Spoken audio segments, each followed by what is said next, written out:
Well, yeah. Okay, I'll shush it. Hi everybody, how are you guys doing today? Good, thank Good. you.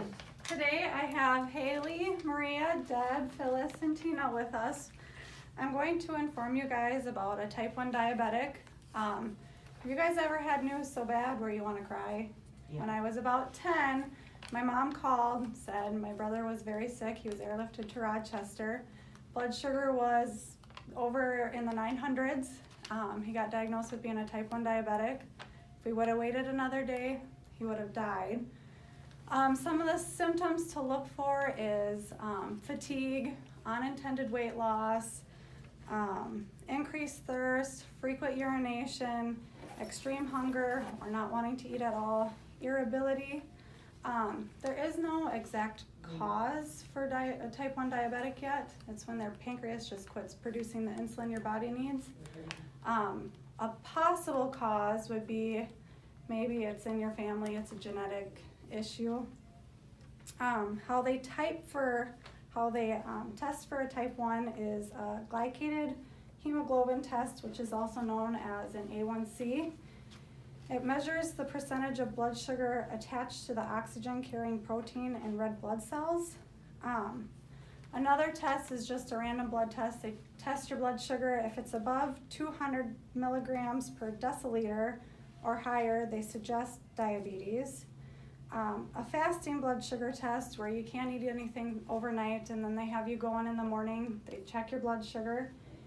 If two tests come back 126 milligrams per deciliter, they suggest you have diabetes. Normally it's found in juveniles. It's not really diagnosed in adults, and that's a type 2 diabetic. The treatments for a type 1 is you're checking your blood sugar 4 times a day at least. You always want to check before you eat because it will determine how much insulin you need. You should count your carbohydrates because it will tell you how much insulin. The more carbohydrates you eat, more insulin you have to take.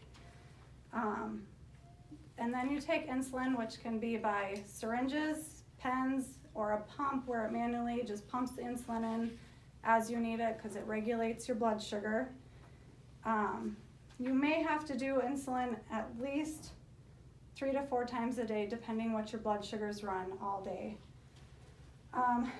If you or somebody you know living with type 1 diabetes, knowing the symptoms, how it's diagnosed, and the treatments of it that can kind of help them out and help you out, say their sugar's running low, they start to get lethargic, and then you want to get some sugar in them, or if they start acting like they're almost drunk, their sugar could be very high and they would need some insulin.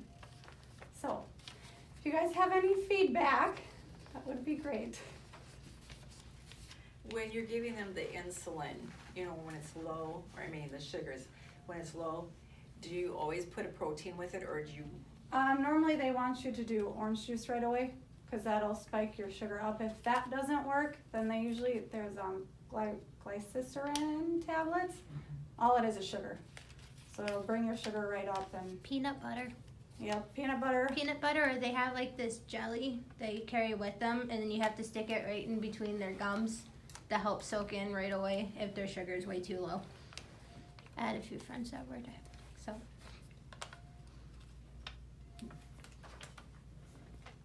Okay. Thank you guys Good for job. listening.